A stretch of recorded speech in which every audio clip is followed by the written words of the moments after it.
नमस्कार. आपण ऐकतोय डॉक्टर रघुनाथ शंकर घाटे लिखित श्री रामरक्षा रहस्य श्री हनुमान उपासनेसहित या पुस्तकाचं प्रकाशन केलेलं आहे इंद्रायणी साहित्य पुणे. आपला भाग चालला आहे 13वा. पादव बिभीषण श्रीडप पातू. म्हणजे रामाच्या आशीर्वादाने कृपेने ज्यावेळी बिभीषण लंकेचा राजा झाला त्यावेळी दैत्य आणि जेवढे दैत्यराजे होते त्या सर्वांनी बिभीषणाच्या पावलांचा सन्मान केला.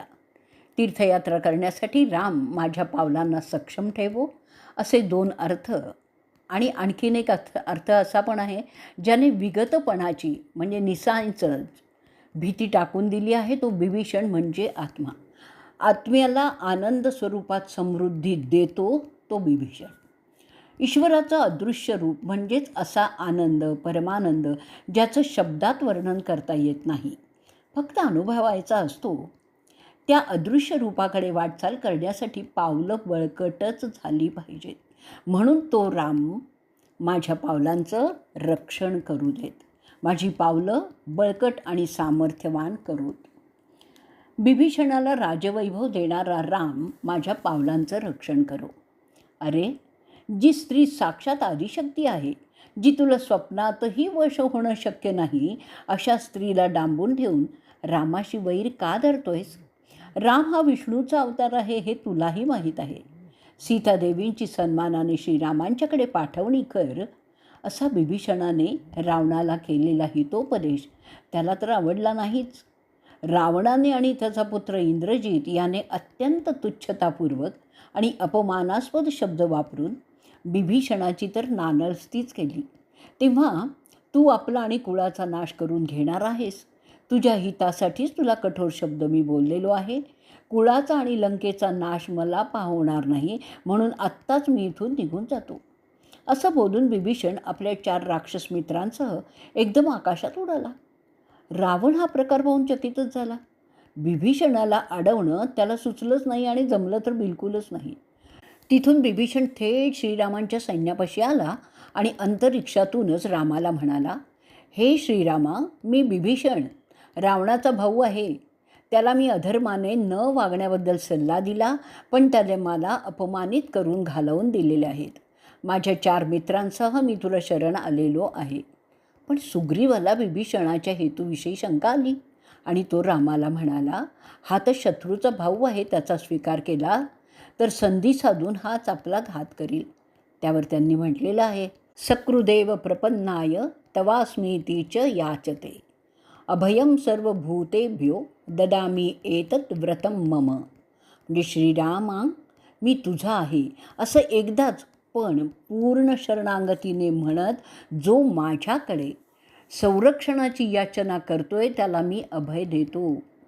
तसे माझे व्रतच आहे असं म्हणून श्रीराम प्रभूंनी बिभीषणाचा स्वीकार केला आहे. इतकंच नाही तर लंकेत जाऊन रावणाशी युद्ध करण्याच्या आधी आणि त्याचा वध करून त्याचं राज्य जिंकण्यापूर्वीच बिभीषणाला लंकेची राज्यलक्ष्मी बहालही केली. समुद्राचं जल आणून लंकाधिपती म्हणून राज्याभिषेकही केला. चरणी शरण आलेल्यांना अभय देऊन श्रीरामचंद्र त्यांना राजवैभवही देतात, म्हणून त्यांची पावलं आश्रय घेण्याजोगीच आहेत. पण या स्तोत्रात बिभीषणाला राजर्षी प्रदान करणाऱ्या श्रीरामांनी माझ्या पावलांचं रक्षण करावं अशी प्रार्थना केली आहे. ह्याचा मोठा गूढ अर्थ आहे. भक्तिमार्गात बघा 4 प्रकारच्या मुक्ती मानलेल्या आहेत. भक्तीनी सायुज्यता, स्वरूपता, समीपता आणि सलोकता अशा 4 प्रकारच्या मुक्ती मिळतात. परंतु नवविधा भक्तीने जी सायुज्यता मिळते त्या मुक्तीला नाश नाही आहे. देव पहावयाची गेलो तिथे देवची होऊनी ठेलो अशीच अवस्था होते. मग बाकीच्या 3 नाशवंत आहेत. म्हणून या प्रार्थनेत असं ध्वनित केलेलं आहे की हे रामा, तुझी सेवा करता करता माझं निराळेपण राहूच नाही आहे. ज्यावेळी देहबुद्धीचा पूर्ण निराश होऊन मी रामरूप होऊन राहीन तेव्हाच माझे पाय देखील भक्तांना आधारस्थान वाटतील आणि त्या चरणांची सेवा केली असताना राज्यश्रीपासून मोक्षलक्ष्मीपर्यंत सर्व काही देण्याचं सामर्थ्य तिथे प्रकट होईल. श्री दुर्गा सप्तशतीमध्ये 11व्या अध्यायात नारायणी स्तुती आहे. तिथेही 29व्या श्लोकात म्हटलेलंच आहे की रोगान शेषान पहंसी तुष्टा रुष्टा तू कामान सकलान भीष्टान त्वामाश्रितानां न विपन्नराणां त्वामाश्रिता या श्रयतां प्रयानी. म्हणजे तू संतुष्ट झालीस म्हणजे सर्व व्याधींचा पूर्ण नाश करून टाकतेस आणि सर्व इच्छित कामना प्रदान करतेस. तुझ्या आश्रयाला आलेल्या मानवाला अरिष्ट येतच नाही. इतकंच काय, पण तुझ्या आश्रयाला आलेले लोक इतरांना देखील आश्रय देण्यास पात्र होतात. थोडक्यात म्हणजे नवविधा भक्तींनी आपल्याला परमेश्वर रूप होता येतं. आपण जरी योगमार्गांनी परमेश्वराशी एकरूप होत असलो तरीही भक्तिमार्गाची आणि नामजपाची देखील जोड देणं आवश्यकच आहे. कारण या 5.5 श्लोकातील शेवटचा मंत्र अत्यंत अर्थपूर्ण आणि महत्त्वाचा आहे. पातु रामोखिलं वपुः. राम संपूर्ण शरीराचं रक्षण करो. आता इथे शरीर म्हणजे जग, विश्व आणि राम म्हणजे तारक मंत्र. राम त्याच्यासाठी म्हणजे त्याच्या सेवेसाठी माझं सगळं शरीर, माझे सगळे अवयव सक्षम ठेवो, म्हणजे संपूर्ण शरीराचं रक्षण करो. जो विश्व हा शब्द आपण आता वापरला आहे ना, त्या विश्वाच्या रचनेचा तात्पुरता आनंद घेणारा. आता इथे परत सांगते, कारण विश्व आणि हे सारं काही क्षणभंगूर आहे. म्हणून ईश्वर म्हणजे राम, स्थूलदेह, लिंगदेह आणि कारणदेह अशा संपूर्ण शरीराचं म्हणजेच वपू म्हणजे शरीर, वपूचं रक्षण करू म्हणजे साक्षात ब्रह्म जाणण्याची शक्ती माझ्या 3ही देहांना देऊ देत आणि जीवनमुक्त अवस्था प्राप्त होण्याच्या मार्गातील अडथळे दूर करू. श्रीरामांनी माझ्या सर्व शरीराचंच सर्वत्र सर्व काळ संरक्षण करावं. वाल्या कोळी एक महापापी दरोडे, खून वगैरे करून पापांचा डोंगर रचलेला असून देखील ब्रह्मर्षी नारदांच्या कृपेने केवळ राम राम अशा अखंड जपाने वाल्मिकी ऋषी झालेला आहे. वपू म्हणजे देह, शरीर, काया, संपूर्ण काया पालट केवळ राम राम या जपानेच झालेला आहे आणि एका भयानक गुन्हेगाराचं रूपांतर एका ऋषीत झालेलं आहे. रामनामामुळे केवढी किमया झाली आहे की त्याच रामप्रभूंचं चरित्र त्यांनी 100 कोटी श्लोकात लिहिलं आहे. केवळ प्रभू रामचंद्रांच्या पदस्पर्शाने शिळाहून पडलेल्या अहल्येचा उद्धार झाला. असं म्हणतात की ज्याला काशी क्षेत्रात मृत्यू येतो त्यांच्या कानात स्वतः शिवशंकर राम हा तारक मंत्र सांगतात आणि त्याला कैवल्य पद प्राप्त होतं. या रामनामाचं महत्त्व श्री शंकरांनीच श्री रामरक्षीच्या शेवटच्या श्लोकात सांगितलेलं आहे. ते असं आहे की राम हे एकच नाम विष्णू सहस्त्रनामाच्या बरोबरीचं आहे आणि म्हणूनच श्रीरामांची सर्व भक्तांनी प्रार्थना करायची आहे की माझा देह शेवटी रामरूपी विलीन होवो, मला सायुज्यता मुक्ती मिळो. आत्तापर्यंत आपण रामरक्षेच्या 5.5 श्लोकांच्या माध्यमातून षटचक्र जागृतीच्या प्रक्रियेची माहिती घेतली आहे. सर्वसामान्यपणे षटचक्र जागृतीबद्दल माहिती घेताना किंवा विवेचन करताना म्हणूयात, प्रथम मूलाधार चक्रापासून प्रारंभ करून सहस्रार चक्राची माहिती शेवटी घेतो. परंतु ह्या रामरक्षा स्तोत्रात सहस्रार चक्रापासून सुरुवात करून शेवटी मूलाधार चक्राच्या जागृतीचा विचार केलेला आहे. सहस्रार चक्रात असलेल्या परमात्म्याची मूलाधार चक्रातील आत्म्याची भेट होण्याची प्रक्रिया, जीवाशिवाची गाठ पडण्याची प्रक्रिया या षटचक्र जागृतीतूनच वर्णन केलेली आहे. पण भगवद्गीतेत 15व्या अध्यायातील पहिला श्लोक जो आहे, ऊर्ध्वमूल मधः शाखम, त्याच्याशी संबंधित आहे. आदिपुरुष भगवान नारायण नित्य, अनंत आणि सर्वांचा आधार असल्यामुळे, सर्वांच्या वर नित्यधामात निवास करीत असल्यामुळे ऊर्ध्व नावाने त्यांचा उल्लेख केलेला आहे. त्या आदिपुरुषापासून उत्पन्न होणारा असल्यामुळेच आणि नित्यधामाच्या खालच्या भागात असल्यामुळे हिरण्यगर्भरूप जीवाला परमेश्वराहून अध म्हणजे कनिष्ठ म्हटलेलं आहे. त्यांच्यापासून पुढील षटचक्र जागृतीचा विस्तार होत असल्यामुळे अधशाखा असणारा वृक्ष म्हणता येईल. आत्तापर्यंत आपण षटचक्रांची क्रमवार माहिती घेतली आहे, परंतु मध्यम पातु खरध्वंसीचा उल्लेख नाभिम पातु जांबवदश्रयाः याच्यानंतर घ्यायला हवा होता, कारण मणिपूर चक्राच्या खाली आणि मूलाधार चक्राच्या वर स्वाधिष्ठान चक्र आहे असं काही योगमार्गातील अभ्यासकांचं म्हणणं आहे. आणि खरं तर ते शास्त्रीयदृष्ट्या बरोबर पण आहे, परंतु साक्षात शिवशंकरांनी बुधकौशिक ऋषींना त्यांच्या स्वप्नसृष्टीत सप्रयोग सांगितलेली रामरक्षा असल्यामुळे त्यात चूक होणं अशक्यच आहे. मध्यमचा अर्थ मध्यभाग, पोट, कंबर असाही होतो. आणि स्वाधिष्ठान चक्र तसं पाहिलं तर कमरेच्या वरच आहे. मध्यभाग जरी मणिपूर चक्राच्या वर असला तरी त्यापूर्वी ॲबडॉमेन म्हणजे उदर पोकळीतील वर्णन करताना ॲबडॉमेनचा अर्थ छातीच्या पोकळीपासून पेल्व्हिस म्हणजे ओटीपोटाच्या पोकळीच्या खालच्या भागापर्यंत असा अर्थ आपण पाहिला आहे. त्यामुळे स्वाधिष्ठान चक्राचा उल्लेख मणिपूर चक्रानंतरच शास्त्रदृष्ट्या बरोबर होतो. कुंकवाप्रमाणे लाल रंगाचं षड्दलयुक्त असं स्वाधिष्ठान चक्र आहे. विजेसारखं दैदिप्यमान असं चक्र म्हणजेच पद्म आहे. या चक्राचे अधिपती विष्णू असून त्यांचा वर्ण निळा आहे. ते चतुर्भुज असून त्यांनी पीतांबर धारण केलेलं आहे. त्यांच्या कडेवर चतुर्भुजा राकिनी शक्ती आहे. ह्या चक्रावर ध्यान केल्यास अहंकारादी रिपू नष्ट होतात. या चक्रालाच भुवरलोक असं म्हणतात. मणिपूर चक्राला म्हणजे पद्माला 10 दलं म्हणजेच पाकळ्या आहेत. ह्या पद्माचे अधिपती रुद्र आहेत. त्यांच्या कडेवर लाकिनी नावाची रुद्रशक्ती आहे आणि ह्या चक्रास स्वर्गलोक असंही म्हणतात. या चक्राच्या ध्यानाने नाद ऐकू येतात. वाग्देवी प्रकाशित होते. कटी, सक्तिनी, उरू, जानुनी, जंघा यांचा संबंध मूलाधार चक्राशी येतो. गुह्येंद्रिय आणि उपस्थ यांच्यामध्ये हे चक्र आहे. याला 4 पाकळ्या आहेत. याच्या डाव्या बाजूला इडा, उजव्या बाजूला पिंगला, मध्यभागी सुषुम्ना नाडी आहे.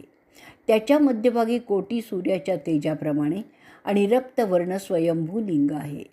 या लिंगाभोवती विद्युतमालेसारखी कुंडलिनी शक्ती 3.5 वेटोळ्यांनी लपेटून झोपलेली आहे. सद्गुरू कृपेने ही जागृत झाल्यावर मानवी जीवनाची परिपूर्णता होते. एकूणच 5.5 श्लोकांच्या रामरक्षा कवचाचं रहस्य विवेचन आपण आता इथे पूर्ण केलेलं आहे. एताम रामबलोपेता रक्षयाम यः सकृती पठेत सचिरायुः सुखी पुत्री विजयी विनयी भवेत.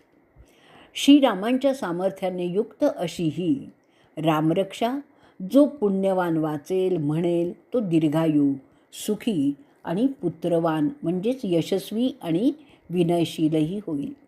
सुकृतीने म्हणजे पुण्यवान. तुकाराम महाराज म्हणतात की पूर्व सुकृताची जोडी तरी विठ्ठल आवडी. पूर्वजन्मी जर सुकृत केलं असेल तरच त्या पुण्याईच्या बळावर ह्या जन्मी परमेश्वर भक्ती करण्याची इच्छा होते आणि चांगलं वागण्याची ही बुद्धी होते. माझ्या गुरुस्थानी असणारे एक महात्मा मला नेहमी सांगायचे, अनंत जन्माचं पुण्य असेल, पूर्व सुकृत जर बलवत्तर असेल तर दुसऱ्यांनी केलेले उपकार, मदत, सहकार्य याबद्दल मनापासून कृतज्ञता वाटते आणि ती व्यक्त करण्याची इच्छाही होते. आपल्या हातून घडलेली चूक लक्षात आल्यानंतर, अगर दुसऱ्यांनी दाखवून दिल्यानंतर, लक्षात आणून दिल्यानंतर ती मनापासून कबूल करणं आणि त्याचं योग्य ते प्रायश्चित्तही घेणं. तिसरं आहे, आपल्याला मोठा मान मिळणार आहे, सत्कार होणार आहे, अशावेळी खरोखरच आपली तेवढी योग्यता नाही याची जाणीव होणं आणि त्या सत्कारापासून, मानसन्मानांपासून दूर ठेवण्यास दुसऱ्याला प्रवृत्त करणं, हे सुद्धा नम्रपणाने आणि आपल्याला सामान्य लोकांप्रमाणे वागण्यास प्रवृत्त करणं. सर्वात महत्त्वाचं म्हणजे जन्मजन्मांतरात परमेश्वर भक्ती करणं हे सुकृतच आहे. अशा सुकृती पुण्यवानाने रामरक्षा स्तोत्रांचं नियमितपणे पाठ केल्यास आत्ता आपण ऐकलं त्याप्रमाणे फलप्राप्ती होईल. या श्लोकात एताम राम बलोपेताम असा जो उल्लेख आहे त्याबद्दल रामपूर्व तापहीन उपनिषदात रामोपासनेचा जो मालामंत्र दिलेला आहे त्याचा संदर्भ पाहावा लागेल. तो मंत्र असा आहे: ओम नमो भगवते रघुनंदाय रक्षोघ्न विशदाय मधुर प्रसन्नवदनाय अमित तेजसे बलाय रामाय विष्णवे नमः. ओम. या मंत्रातील बलाय रामाय याचा एताम राम बलोपेताम या रामरक्षा स्तोत्रातील 10व्या श्लोकातील उल्लेखाशी कसा संबंध आहे ते पाहावं लागेल. त्याचा तपशील आपण उपनिषदात केलेला आहे. तो भाग आपण ऑडिओ क्लिप नंबर 2मध्ये ऐकणार आहोत. नमस्कार.